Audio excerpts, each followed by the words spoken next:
আসসালামু আলাইকুম। আমি ফাতেমা আক্তার, সকলকে ফাতেমাস লার্নিং একাডেমিতে স্বাগতম।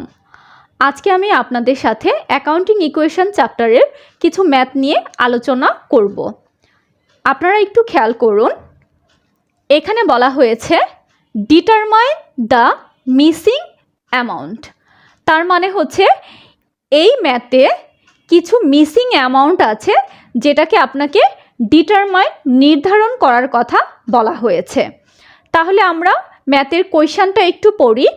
আপনারা একটু খেয়াল করেন, এটা 2020 সালের ম্যাথের কথা বলা হয়েছে। জানুয়ারির 1 তারিখ। জানুয়ারির 1 তারিখে আপনার হাতে কি কি আছে? অ্যাসেট আছে 2 লাখ টাকার। লাইবিলিটিস লাইবিলিটিসের অ্যামাউন্টটা বলা নাই, লাইবিলিটিসের অ্যামাউন্টটা মিসিং আছে। ওনার্স ইকুইটি বলা হয়েছে 1 লাখ টাকা। অপরদিকে ডিসেম্বরের 31 তারিখ, তার মানে জানুয়ারির 1 তারিখ হচ্ছে বিগিনিং ব্যালেন্স, ডিসেম্বরের 31 তারিখ হচ্ছে এন্ডিং ব্যালেন্স। এন্ডিংয়ে কি বলা হয়েছে? অ্যাসেট মিসিং অ্যামাউন্ট বি, এখানে দেওয়া নেই। লাইবিলিটিস 60,000 টাকা, ওনার্স ইকুইটি 2 লাখ টাকা। তাহলে আমরা এখানে কি দেখতে পেলাম? 2020 সালের বিগিনিং ব্যালেন্স দেওয়া আছে কিছু, এবং 2020 সালের কিছু এন্ডিং ব্যালেন্স দেওয়া আছে, এবং এখানে কিছু আইটেমের মান দেওয়া আছে এবং কিছু আইটেমের মান দেওয়া নাই, যেগুলো আমাদের মিসিং অ্যামাউন্ট হিসাবে বের করতে হবে। আমরা অ্যাকাউন্টিং ইকুয়েশন চ্যাপ্টারে ম্যাথ করছি। আপনারা জানেন অ্যাকাউন্টিং ইকুয়েশনটা কি? এ ইকুয়াল টু এল প্লাস ওই। এখানে এ হচ্ছে অ্যাসেট, এল হচ্ছে লাইবিলিটিস, ওই হচ্ছে ওনার্স ইকুইটি। আমরা কি জানি? ইকুয়ালের দুই পাশ সবসময় সমান হবে। যদি অ্যাসেট সাইড 5,000 টাকা হয়, তাহলে লাইবিলিটিস প্লাস ওনার্স ইকুইটি কত টাকা হবে? 5,000 টাকা হবে। যেমন যদি এই 5,000 টাকার মধ্যে লাইবিলিটিস হয় 2,000 টাকা, তাহলে ওনার্স ইকুইটি কত হবে? 3,000 টাকা। এই 2,000 এবং 3,000 মিলে কত হবে? 5,000 টাকা হবে। আরেকটা ইনফরমেশন দেওয়া আছে, owners equity changes in a year. এই ইয়ারে ওনার্স ইকুইটি কতটুকু পরিবর্তন হয়েছে। এখানে 4টা আইটেম দেওয়া আছে, কিন্তু 4টা আইটেমের মধ্যে একটা আইটেমের মান দেওয়া নাই, যেটা হচ্ছে টোটাল রেভিনিউ সি, এটা মিস আছে। Additional investment 20,000, drawings 10,000, total revenue missing amount, total expense 4 lakh টাকা। আমরা অ্যাকাউন্টিং ইকুয়েশনের সাহায্যে এই মিসিং অ্যামাউন্টগুলা এ বি সি বের করার চেষ্টা করব। প্রবলেম 1 সমাধান করার আগে আমাদের 3টি ফর্মুলা সম্পর্কে ধারণা থাকতে হবে। আমি আপনাদের সাথে বিগত ক্লাসগুলোতে এই 3টি ফর্মুলা নিয়ে আলোচনা করেছি, তারপরেও আপনাদের সুবিধার্থে আমি আবার এখানে লিখলাম। Number 1, accounting equation. আমরা জানি accounting equation asset equal to liabilities plus owners equity. Number 2, NEET income. Income statement থেকে নিট ইনকাম বের হয়। নিট ইনকাম হচ্ছে রেভিনিউ থেকে এক্সপেন্স যদি আমরা মাইনাস করি, তাহলে নিট ইনকাম বের হবে। Number 3, ending owners equity. আমরা মালিকানা সত্ত্ব বিবরণী করেছি, যেটাকে আমরা বলি owners equity statement. Owners equity স্টেটমেন্টের লাস্টে যেই ব্যালেন্সটা বের হয় সেটা হচ্ছে এন্ডিং ওনার্স ইকুইটি অথবা এন্ডিং ক্যাপিটাল। ওনার্স ইকুইটি স্টেটমেন্টের শুরুতে কি ছিল? বিগিনিং ক্যাপিটাল অথবা beginning owners equity plus additional investment plus NEET income minus drawings. এখানে কিছু আইটেমের সামনে প্লাস চিহ্ন ইউজ করা হয়েছে, কিছু আইটেমের সামনে মাইনাস চিহ্ন ইউজ করা হয়েছে। কেন? আপনারা মনে রাখবেন, যেই যেই আইটেম দ্বারা মালিকানা সত্ত্বর পরিমাণ বেড়ে যাবে সেগুলোর সামনে প্লাস চিহ্ন ইউজ করা হয়েছে, এবং যেই যেই আইটেম দ্বারা মালিকানা সত্ত্বর পরিমাণ কমে যাবে সেগুলোর সামনে মাইনাস চিহ্ন ইউজ করা হয়েছে। আমাদের প্রবলেম 1 সলিউশনের জন্য আমাদের এই 3টা ফর্মুলা সম্পর্কে জানতে হবে। সবাই একটু খেয়াল করুন, এখানে কোম্পানির নাম এবিসি কোম্পানি। জানুয়ারি 1, 2020-তে কি কি দেওয়া ছিল? অ্যাসেট দেওয়া ছিল 2 লাখ, লাইবিলিটিস দেওয়া নেই, মিসিং অ্যামাউন্ট, ওনার্স ইকুইটি দেওয়া আছে 1 লাখ। তাহলে আমরা কি জানি? We know that a equal to L plus ওই। এ মানটা লিখলাম 2 লাখ ইকুয়াল টু এল। এল আমাদের দেওয়া নেই, সেজন্য এল আমরা রেখে দিলাম, প্লাস ওনার্স ইকুইটি দেওয়া আছে 1 লাখ। 1 লাখ আমরা লিখলাম। আমরা যদি ডান দিকের আইটেমটাকে বাম দিকে নিয়ে আসি তাহলে আমরা কি জানি? প্লাস চিহ্ন মাইনাস হয়ে যাবে। তাহলে এই ডান পাশের আইটেমটা আমরা বাম দিকে নিয়ে আসি, 2 লাখ প্লাস ছিল মাইনাস হয়ে যাবে 1 লাখ ইকুয়াল টু এল। তাহলে লাইবিলিটিস হচ্ছে 1 লাখ। আপনারা একটু লক্ষ্য করুন ডিসেম্বরের 31 তারিখে কি কি দেওয়া আছে। এ দেওয়া নেই, মিসিং অ্যামাউন্ট, এল 60,000, ওই 2 লাখ। তাহলে আমরা কি জানি? We know that asset equal to liabilities plus owners equity. এর মান দেওয়া নেই, এ আমরা রেখে দিলাম, equal to liabilities L 60,000, owners equity 2 lakh. তাহলে এল প্লাস ওই প্লাস চিহ্ন, তাহলে 60,000 2 লাখকে আমরা যোগ করে দিলাম 2,60,000।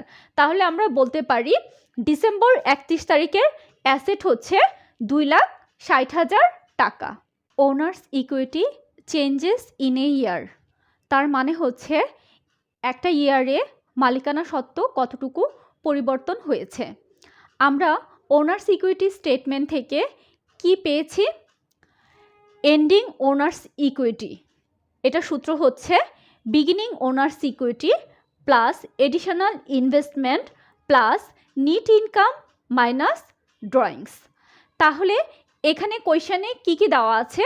কোয়েশনে দেওয়া ছিল additional investment 20,000, drawings 10,000, expense 4 lakh, revenue দেওয়া নেই।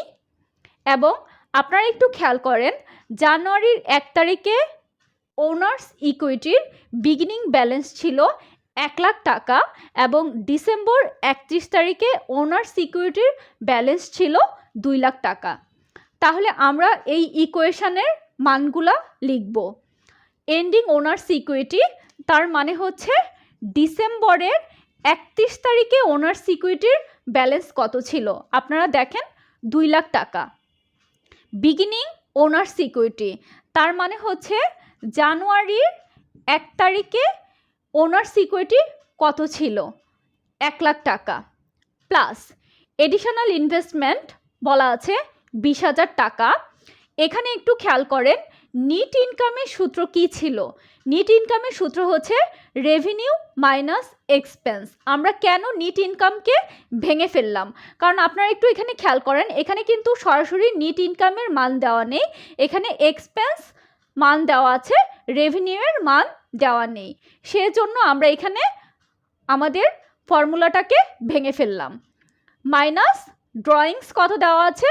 ড্রয়িংস দেওয়া আছে 10,000 টাকা, মাইনাস 10,000। তাহলে আমরা দেখি বাম দিকে 2 লাখ, ডান দিকে 1,20,000, 1,20,000 যদি 10,000 মাইনাস করি তাহলে থাকবে হচ্ছে কত?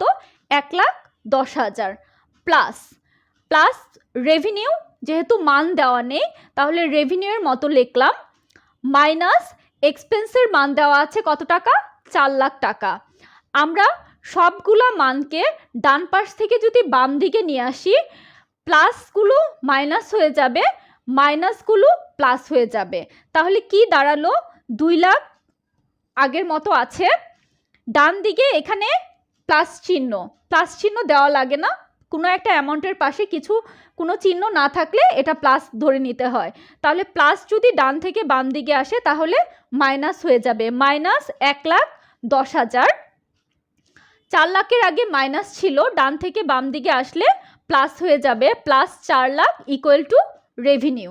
তাহলে রেভিনিউ আমরা প্লাস মাইনাস করি, 2 লাখের সাথে 4 লাখ যোগ করলে হবে 6 লাখ। 6 লাখ থেকে যদি আমি 1,10,000 মাইনাস করি তাহলে আমার মানটা থাকবে 4,90,000। তাহলে রেভিনিউ ইকুয়াল টু 4,90,000। এই রিলেটেড আরও অনেক ম্যাথ আছে, যদি আমরা এই ম্যাথটা বুঝতে পারি তাহলে আমরা এই টাইপের সকল ম্যাথগুলো সলিউশন করতে পারবো। ধন্যবাদ সবাইকে।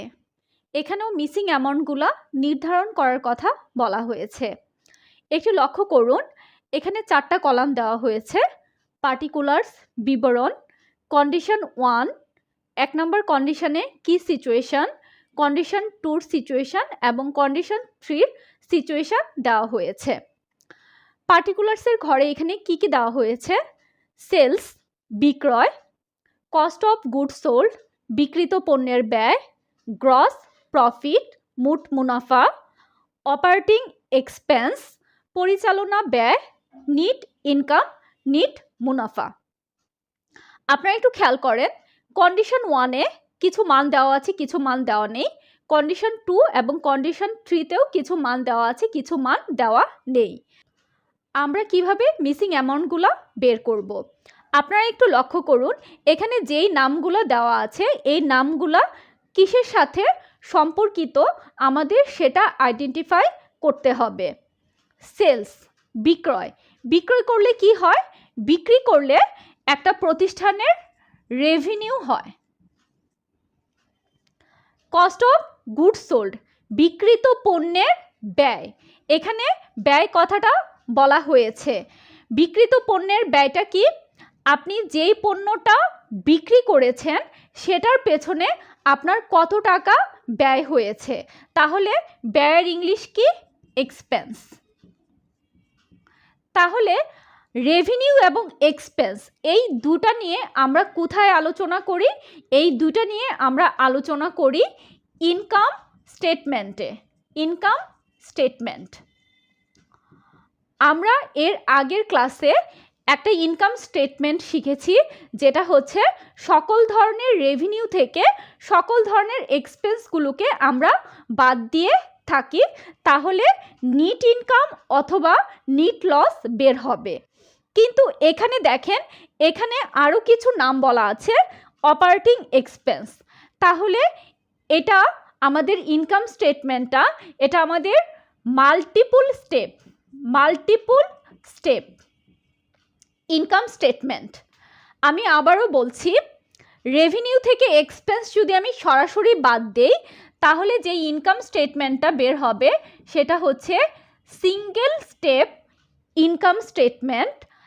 এবং আমরা যদি স্টেপ একটা না হয়ে স্টেপ যদি একের অধিক হয়, যেমন এখানে বের হয়েছে গ্রস প্রফিট, তারপরে বের হয়েছে নিট ইনকাম, একের অধিক যদি স্টেপ হয় তাহলে সেটিকে আমরা বলবো মাল্টিপল স্টেপ ইনকাম স্টেটমেন্ট। তাহলে আজকে আমরা এই ম্যাথটা সলিউশন করার আগে আমাদের জানতে হবে মাল্টিপল স্টেপ ইনকাম স্টেটমেন্টে কি কি আসবে। প্রবলেম 2 সলিউশনে যাওয়ার আগে আমরা format of multiple step income স্টেটমেন্টটা একটু দেখে নিব। শুরুতে নেম অফ দ্য অর্গানাইজেশন, কি করতে বলা হয়েছে? Multiple step income statement. For the year ended date যেটা থাকবে সেটা লিখব। আমরা একটু আগে ইনকাম স্টেটমেন্ট দেখেছি, সকল ধরনের রেভিনিউ থেকে এক্সপেন্স মাইনাস করব। বাট এখন যে ইনকাম স্টেটমেন্টটা দেখব সেটা মাল্টিপল স্টেপ, দ্যাট মিনস হচ্ছে একের অধিক স্টেপ থাকবে। তাহলে এই স্টেপগুলো কি কি হতে পারে? নাম্বার 1 গ্রস প্রফিট মোট মুনাফা, এবং নাম্বার 2 নিট ইনকাম নিট মুনাফা অথবা নিট লস। আপনারা একটু খেয়াল করেন, শুরু হবে নিট সেলস অথবা সেলস, আপনার ম্যাথে যেটা দেওয়া থাকে। সেলস মানে বিক্রয়, নিট সেলস মানে নিট বিক্রয়। সেলস এবং নিট সেলসের মধ্যে পার্থক্য কি? সেলস থেকে যদি আমি সেলস রিটার্ন অথবা সেলস ডিসকাউন্ট বাদ দেই তাহলে নিট সেল বের হবে, ম্যাথে যেটা দেওয়া থাকবে। সেখান থেকে আমি বাদ দিব cost of goods sold, minus করব। তাহলে কি পেলাম? বিক্রয় থেকে মাইনাস করব বিক্রিত পণ্যের ব্যয়, তাহলে বের হবে গ্রস প্রফিট। আপনি মনে করুন আপনার অর্গানাইজেশনের 10 টাকা হচ্ছে সেলস, 8 টাকা হচ্ছে কস্ট অফ গুডস সোল্ড। আপনি যেই পণ্যটা বিক্রি করতেছেন ওটার পেছনে আপনার খরচ হয়েছে 8 টাকা। তাহলে গ্রস প্রফিট কত? তাহলে গ্রস প্রফিট হচ্ছে 10 টাকা থেকে 8 টাকা বাদ দিলে হচ্ছে 2 টাকা। গ্রস প্রফিট থেকে আপনি মাইনাস করবেন অপারেটিং এক্সপেন্স। আপনি মনে করেন আপনার অর্গানাইজেশনের ব্যবসায়ের অপারেটিং এক্সপেন্স হচ্ছে 1 টাকা, তাহলে আপনি এই 1 টাকাকে মাইনাস করার পরে আপনার ব্যালেন্স থাকবে 1 টাকা, যেটা হচ্ছে নিট ইনকাম। তাহলে এটার সাহায্যে আমরা কন্ডিশন 1, 2 এবং 3 সলভ করার চেষ্টা করব। আপনার এই 8 টাকা দেওয়া নেই, দেওয়া আছে 10 টাকা এবং 2 টাকা। তাহলে আপনারা মনে রাখবেন 10 থেকে 8 বাদ দিলে যেমন 2 হয়, তেমনি 10 থেকে 2 বাদ দিলে 8 হয়। 2 টাকা দেওয়া আছে, 1 টাকা দেওয়া আছে। তাহলে নেট ইনকাম কিভাবে বের হবে? গ্রস প্রফিট থেকে অপারেটিং এক্সপেন্স মাইনাস করে দিবেন। কিন্তু এই 1 টাকা দেওয়া নেই, আপনার এই 2 টাকা দেওয়া আছে এবং এই 1 টাকা দেওয়া আছে। তাহলে এটা বের করবেন। তাহলে কি করতে হবে? এই 2 থেকে 1 যদি মাইনাস করেন তাহলে অপারেটিং এক্সপেন্সটা বের হবে। অথবা এই 2 টাকা দেওয়া নেই, অপারেটিং এক্সপেন্স এবং নেট ইনকাম দেওয়া আছে। তাহলে মনে রাখবেন অপারেটিং এক্সপেন্স এবং নেট ইনকাম এই দুইটা যদি আপনি প্লাস করেন তাহলে 1 + 1 = 2টা বের হবে। তাহলে এইটুকুর সাহায্যে আমরা ওই 3টা কন্ডিশন সলভ করার চেষ্টা করব। কন্ডিশন 1-এ কি বলা ছিল? Sales 1,50,000, cost of goods sold দেওয়া নেই, গ্রস প্রফিট 90,000। তাহলে দেখেন 1,50,000 থেকে যদি আমি 90,000 বাদ দেই তাহলে আমাদের কস্ট অফ গুডস সোল্ড বের হয়ে যাবে। তাহলে কত বের হবে? 1,50,000 থেকে যদি আমি 90,000 বাদ দেই তাহলে কস্ট অফ গুডস সোল্ড হচ্ছে 60,000 টাকা। পরবর্তীতে গ্রস প্রফিট 90,000 দেওয়া আছে, অপারেটিং এক্সপেন্স এখানে দেওয়া নেই, নেট ইনকাম হচ্ছে 27,000 টাকা। তাহলে আমরা কি করতে পারি? 90,000 থেকে 27,000 যদি আমরা বাদ দেই তাহলে আমাদের বের হবে অপারেটিং এক্সপেন্স। তাহলে কত টাকা? তাহলে এখানে হচ্ছে 63,000 টাকা। তাহলে আমি যদি এই 63,000 এবং এই 27,000 প্লাস করি তাহলে এই দুটার যোগফল হবে 90,000। অথবা আমি যদি 90,000 থেকে 63,000 বাদ দিই তাহলে হবে নেট ইনকাম 27,000। অথবা 90,000 থেকে যদি আমি 27,000 টাকা বাদ দেই তাহলে অপারেটিং এক্সপেন্স হবে 63,000 টাকা। তার মানে আমরা কি দেখতে পেলাম? 3টা আইটেমের মধ্যে যদি 2টা আইটেমের মান দেওয়া থাকে তাহলে বাকি একটা আইটেমের মান আমরা বের করতে পারবো। আপনারা কন্ডিশন 2টা একটু খেয়াল করেন। এখানে সেলস দেওয়া আছে 2 লাখ টাকা, কস্ট অফ গুডস সোল্ড দেওয়া আছে 1,25,000 টাকা, গ্রস প্রফিট দেওয়া নেই, অপারেটিং এক্সপেন্স দেওয়া নেই, নেট ইনকাম দেওয়া আছে 31,000 টাকা। তাহলে আমরা কি জানি? আমরা জানি সেলস থেকে যদি আমরা কস্ট অফ গুডস সোল্ড বাদ দিই তাহলে বের হবে গ্রস প্রফিট। তাহলে আমরা sales 2 lakh, cost of goods sold 1,25,000। তাহলে আমরা যদি 2 লাখ থেকে 1,25,000 মাইনাস করি তাহলে আমাদের গ্রস প্রফিট বের হবে 75,000 টাকা। গ্রস প্রফিট 75,000 টাকা, নেট ইনকাম 31,000 টাকা। তাহলে বের করতে হবে অপারেটিং এক্সপেন্স। আমরা কি জানি? 75,000 টাকা গ্রস প্রফিট থেকে যদি অপারেটিং এক্সপেন্স মাইনাস করি তাহলে যেমন নেট ইনকাম বের হয়, ঠিক তেমনভাবে গ্রস প্রফিট থেকে যদি আমি নেট ইনকাম বাদ দেই তাহলে অপারেটিং এক্সপেন্স বের হবে। তাহলে 75,000 টাকা থেকে আমরা 31,000 টাকা মাইনাস করলে আমাদের অপারেটিং এক্সপেন্স বের হবে 44,000 টাকা। তাহলে এটা হচ্ছে আমাদের কন্ডিশন 2, যেখানে আমাদের গ্রস প্রফিট এবং অপারেটিং এক্সপেন্স দেওয়া ছিল না। আমরা এই স্টেটমেন্টের মাধ্যমে এই দুটো বের করলাম। আপনারা কন্ডিশন 3টা একটু লক্ষ্য করুন। এখানে সেলস দেওয়া নেই, কস্ট অফ গুডস সোল্ড দেওয়া আছে 95,000 টাকা, গ্রস প্রফিট দেওয়া আছে 80,000 টাকা। আমরা কি জানি? সেলস থেকে কস্ট অফ গুডস সোল্ড বাদ দিলে বের হয় গ্রস প্রফিট, অথবা কস্ট অফ গুডস সোল্ডের সাথে যদি আমরা গ্রস প্রফিট যোগ করে দেই তাহলে বের হবে হচ্ছে সেলস। দেখেন এখানে কস্ট অফ গুডস সোল্ড 95,000 টাকা, গ্রস প্রফিট 80,000 টাকা, সেলসের অ্যামাউন্টটা দেওয়া নেই। তাহলে আমরা যদি এই দুইটা আইটেম যোগ করে দেই তাহলে আমাদের এখানে আসবে 1,75,000 টাকা, সেলস 1,75,000। গ্রস প্রফিট দেওয়া আছে 80,000 টাকা, অপারেটিং এক্সপেন্স দেওয়া আছে 46,000 টাকা। আমরা কি জানি, গ্রস প্রফিট থেকে যদি আমরা অপারেটিং এক্সপেন্সকে মাইনাস করি তাহলে নিট ইনকাম বের হবে।